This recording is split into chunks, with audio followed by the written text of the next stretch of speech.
It is June 29th, 2023, and this is the latest breaking news for Medellin, Colombia, and Colombia as a whole. Lots of good stories today. Make sure you stay to the end. Follow along. You're watching DC-born Rob, Erasing Borders. And now, news. Okay, good morning, good evening, good afternoon, wherever it is you're located. Thanks for watching. My name is DC-born Rob, also known as DC Rob. I've got a lot of good stories for you today. An update on the gentleman that was the American that was arrested a couple of weeks ago for that wasn't good in Medellin, Colombia. I'm going to try to watch what I say. I hate this, but I'm going to have to monitor my tones and my words so that they don't strike this video down again. It is so frustrating to put this much effort into it, only to have it struck down. But anyway, let's jump into this. I need some house cleaning I need to do first. I just want to say thanks to everybody who has donated to the channel. Those are much appreciated, of course. The positive feedback, the ones and twos and $3, $5, $10, it all matters. Okay, also I have stories on Southwest Airlines on travel. I have a lot on the gangs meeting, so make sure you stay to the end for this video. Just a reminder, some of the comments have been held, and turns out some of them have been held a lot of them have been held because of language. So if you say the SH word, put a $sign in there. When I try to emphasize something and I have to use that word, that's how I do it. So maybe that's how my comments come through. But I don't really comment that much. Just disguise the words if you wanted to get through. So don't say that I didn't respond to your message. I have that turned on, just so you know, because I don't want to see the cursing anyway. Also, the scammer, be aware, the scammer is still around. He is still popping his head up. He is still being spotted. He is spotted approaching Americans. So make sure you stay on the lookout for that.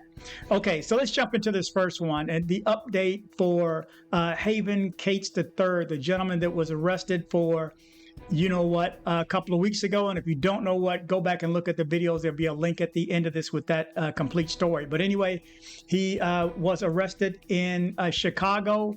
And from Chicago, it looks like that Florida is handling the case. So it's the Southern District of Florida where the case is actually being presented. Now, they have sealed most of the details, and some of the details that I have, I'm not going to show. Also, you need to know that I reached out to the attorney. The assistant says, let me check for a second, and then go and ask to speak to him, and all of a sudden she comes back and he's not available. So I'm going to guess he was there, but he didn't want to speak to me. That's fine. Even if it's no comment, I did due diligence and tried to reach out, but I'm just presenting the facts. Again, in the comment section, I'm not going to comment on this one. And there's reasons why you have to read between all of this, because just look at what I have for you. Okay, he was indicted on 3 charges. I'm going to list them right here on the screen.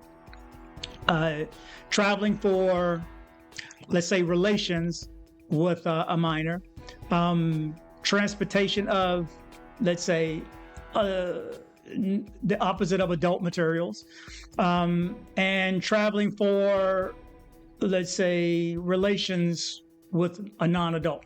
How about that? How about that, YouTube? Okay, he was released on $10,000 bond and unsecured $10,000.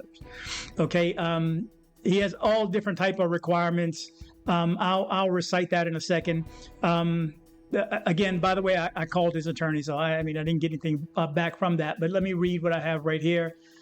He has to surrender his passports. Let's see, report to PTS as directed. Let's see, participate in mental health assessment and treatment, maintain and seek full employment, no contact with victims or witnesses, no firearms, home confinement, electronic monitoring, and that is, he has to adhere to the policy of whatever they're going to use. There are allowances for medical needs, court appearances, attorney visits, religious employment, and yada, yada, yada. Travel extended, I'm not even sure what that means. And maintain the address at a certain address. I'm not going to tell any other details that I have other than that, but I have a researcher, let's just say that. So shout out to him for all the work that he's done on this, all the paperwork that's possible to get, I have. Okay, so let's jump into this first story. This first story, well, after that story, the next story is going to be from the New York Post. It has to do with the flight cancellations. Let's jump in here. Flight chaos heats up ahead of expected record-breaking July 4th travel. Don't count on those 4th of July plans taking off. Hundreds of thousands of passengers have continued to have flights delayed and even canceled this week, sparking chaos on what is expected to be the busiest July 4th travel weekend in history. Since Monday, more than 24,000 U.S. flights have been delayed, 8,850 on Monday alone, with more than 6,000 also canceled, according to FlightAware data. On Wednesday, more than 8,400 flights across the country were either delayed or canceled. New York's major airports have led the way each day, with LGA and Newark taking the top 2 spots each day, followed by JFK on all but Wednesday. It is not just a U.S. problem, with an average of more than 30,000 international flights delayed each day this week, with another 11,000 already facing such woe by 7 a.m. Thursday. Already, nearly 1,000 U.S. flights have been either canceled or delayed Thursday, which the Federal Aviation Administration predicts will be the heaviest travel day over the July 4th holiday period, with more than 52,500 total flights. Okay, so if you're traveling, you know. I mean, I know a lot of people that are traveling this weekend. You have an extended day, take off Monday and you make it, wrap the week around. You have a long weekend or an extended week, really. Or let's say 5 days off, maybe you can pull it off. So it's going to be a challenging travel weekend. But the one thing, I don't have a story for this, but I want to announce that there are numerous stories that continue to come up. The only reason I'm bringing it up now is because it's almost every week now that there are bodies being found in bags all around the city. Since the 1st of January, I think there's 13 instances, and it's not just one person each time. So they found a head one time, and they're trying to match that head. It's literally in the stories. They're trying to match a head with a body that they found yesterday. And then the day before, there were 3. So it's not just one each time for those 13 instances. I have not locked it down as to how many numbers. It's just a morbid story, but you need to know because this is organized. And someone was actually caught the other night dropping a couple of white bags off on the side of the Medellin-Bogota highway. And he just hopped back in his car and got away. And I don't think they got the number. If they did, then you better believe the police are on him because the police are on their job this year. Okay, let's jump into my next story, and this has to do with the gangs of the Abura Valley are meeting with the government. There's been a plan for the two to meet up and just check the story out. Peace table with gangs from Valle to Abura advances without law in sight. They are still discussing the protocols and logistics before the first meeting. Spokesmen have the gangs of the Abura Valley at the peace table, all in the Itagüí jail. The collapse in Congress of the bill for the subjugation of organized crime groups, which was intended to regulate peace talks with urban gangs, ended up being a relief for the leaders of the Abura Valley who are holding talks with the government. The initiative, led by the Historical Pact and promoted in Congress by Senator Ariel Avila, was stalled at the end of the legislature on June 20th. If the Casa de Nariño is interested in reviving it, it will have to present it again as of July 20th. And possibly here it does include some of the gang's requests, such as the repatriation of those extradited and more alternative sentences to prison. Who is who in the organized crime of Val d'Abura? What are the dialogues about? The dialogue table was set up on June 2nd in the Itagüí prison when the High Commissioner for Peace, Danilo Ruda, presented the government and gang delegations at a public ceremony. However, to date, the first official meeting between the parties has not materialized.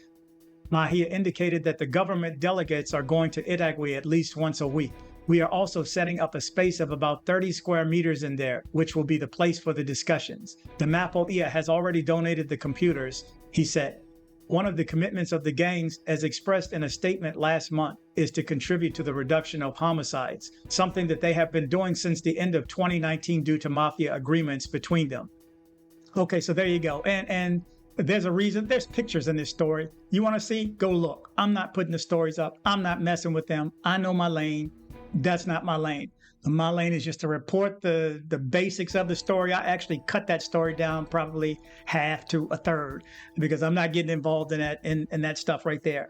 Just rest assured that they are meeting with the government and they're trying to work some deals out. So there you go. Also, there is a group of women police. It's called the Purple Patrol. Let's jump into this story right here. There is already a Purple Patrol to take care of women in Medellin and the metropolitan area.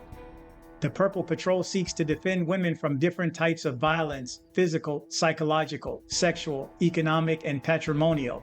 The Purple Patrol has already been launched in Medellin and the Valdeabur metropolitan area, which seeks to protect and care for the integrity of women. For this strategy, the 1,500 women of the Valdeabur Metropolitan Police in the different specialties of the police service, police surveillance, intelligence, criminal investigation, detention zones, police prevention and mediation, mass transportation, childhood and adolescence, police officers, among others, they will be ready to support any woman who requires support. It is important to highlight that all the metropolitan area uniforms are committed to the prevention strategy of the Purple Patrol. The Purple Patrol is a permanent service due to the conditions of high vulnerability that women present in the face of different types of violence: physical, psychological, sexual, economic, and patrimonial. Line 155 allows to give guidance to women victims of violence, in addition to the emergency number 123 and the 122 complaint line of the Office of the Attorney General of the nation. There you go. So hopefully they're going to do some good. I'm sure they are. It's better to have, I guess, women to approach women and have to deal with this, with the subject matter a lot of times, because there's a thing called femicide there where they're just killing women and killing their partners and killing their kids. It's just, I mean, I'm not saying this is happening all the time, but it is happening enough where I see the stories because I read the news every day. If you read the news every day, it can get depressing. So don't read the news every day. Just rely on this. If you want English-speaking news for Medellin, Colombia, and Colombia as a whole, come here. Just do that. And it's in English. I'm converting the stories and doing the work so that you don't have to. And you don't have to watch that type of story all the time also. Also, there is a macro mural in Manrique that they're trying to turn into a new tourist destination. And so watch this video and see what I mean. The macro mural that wants to follow the tourist success of the graffiti tour in Medellin. The Constellaciones mural is made up of geometric figures and portraits. Mayor's office seeks to attract tourists to the mural Constellaciones made on more than 500 facades in Manrique. Medellin has already had success stories in turning stigmatized areas into tourist attractions, as happened with Comuna 13 thanks to initiatives such as the graffiti tour. Emulating that same success story is what they intend to do in the upper area of Manrique, where Constellaciones was recently delivered, a work of 14,819 square meters of new urban art that includes the intervention of more than 500 houses and 30 murals. For this, which is the largest artistic mural in the city, the Medellin mayor's office reported that it is advancing with management and planning actions in the territory so that there is responsible tourism there. The work has to do with issues related to the organization of the community, regulations, formalization, and other conditions that will allow offering a unique experience to visitors. Constellaciones is projected as a new tourist attraction in Medellin. For this reason, we are accompanying the community of this territory so that these economic proposals and these businesses are reconfigured and can understand and attend to all these tourist potentialities of the place. We have monitored and identified 13 merchant initiatives that have a potential for transformation towards tourism. We hope to bring soon a group of travel agencies and tourism operators from the city so that they recognize this territory and can be included in the portfolios, said the Undersecretary of Tourism, Letties Lopez.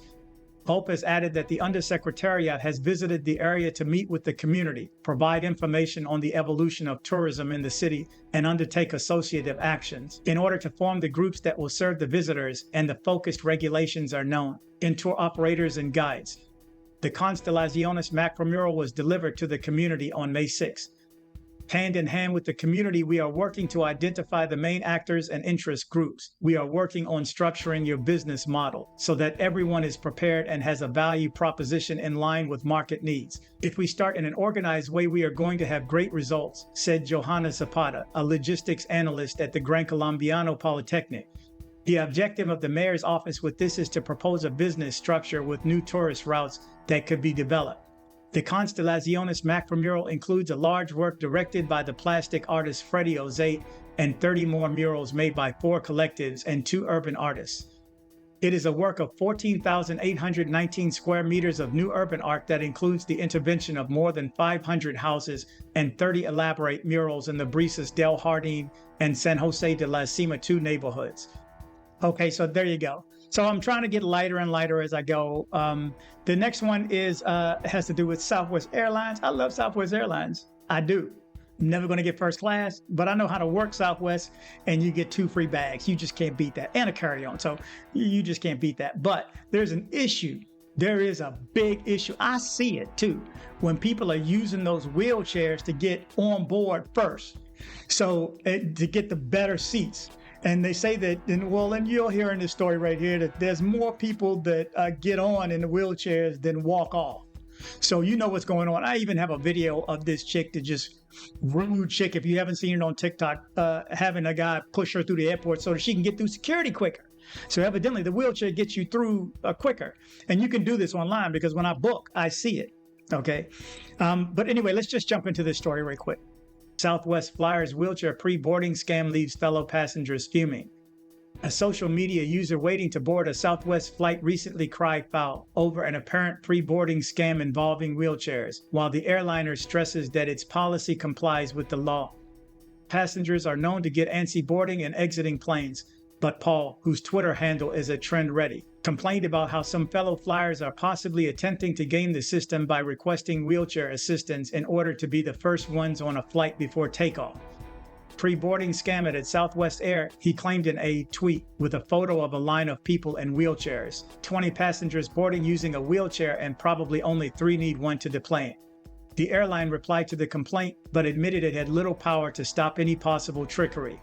"We're sorry for any disappointment," Paul, Southwest tweeted. "We work hard to maintain the integrity of the boarding process while providing appropriate accommodations for all who fly. Since many disabilities aren't visible, we're unable to question the validity of pre-boarding requests." Paul vented out on Twitter about Southwest airline passengers being involved in a pre-board scamming tactic, where they deceitfully are using wheelchairs. Other social media users chimed in and mentioned similar scams they witnessed. "I sat next to a wheelchair pusher recently," one user tweeted. Asked her, "How many people do you think legitimately need a wheelchair?" Answer, "Less than half. Most don't even pretend that they have a disability. They just want the perks." Okay, there you go. It is what it is. I still love Southwest. Hey, do what you do, Southwest. I mean, I say ask for a doctor's note. Make them make that extra, a little bit of effort to go to, or at least call your doctor and say, "Hey, my back is bad. I need this. My foot. Remember, I broke my foot. I'm flying." You know, that type of deal. But that's just me. Okay, the next one is, and I'm going to end on this one. End on this one kind of because this one has to do with a new airport coming to Colombia. It's going to be in Guajira, and they're trying to make another tourist destination. Let's jump into this story. The Ministry of Transportation announced the construction of an airport and highways in La Guajira. A track of more than 1,800 meters is projected, and the project will have the participation of the community. With the construction of the airport, Guajira is expected to promote sustainable tourism in the department. We have initially identified potential in the El Paraiso area. We are talking about a track of around 1,800 to 2,200 meters. The intention, by instruction of the president, is to work hand in hand with the communities, explained William Camargo Triana, Minister of Transportation, to the Guajira population.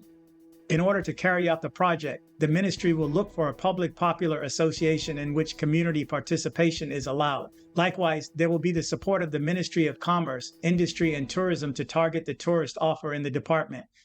Here we have close to 6 tourist attractions within 15 kilometers. And obviously a whole investment process must be carried out and valued in terms of impact, which implies a business opportunity for these, Camargo pointed out. There you go.